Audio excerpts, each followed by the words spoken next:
Well, the whole key with this procedure is finding the point of the pain. So right about here is where the pain was more sore.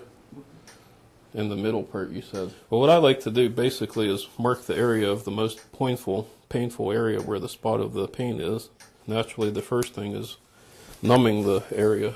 Prepare the area with some small amount of betadine for the local area.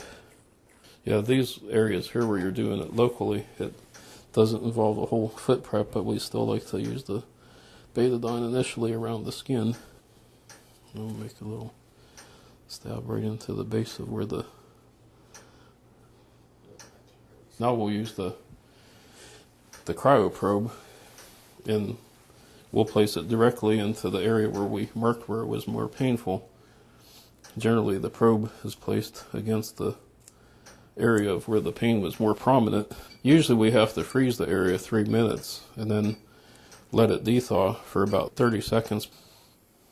Now see, this is where we'll let it dethaw, because if we pull the probe, the ice is so cold it's sticking to the tissue, so we'll let it dethaw.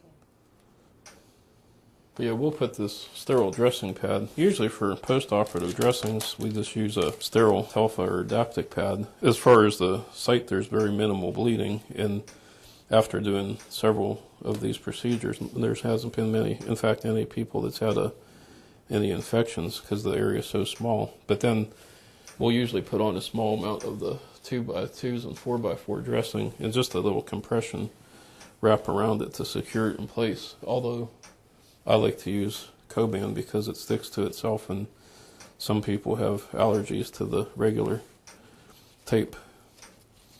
And generally we have a person use Neosporin and a Band-Aid on the area for about 5 to 7 days afterwards till it heals all the way through. But she'll be able to walk fine with, as long as she doesn't lift anything real heavy, the first 3 to 5 days to allow the skin to heal properly.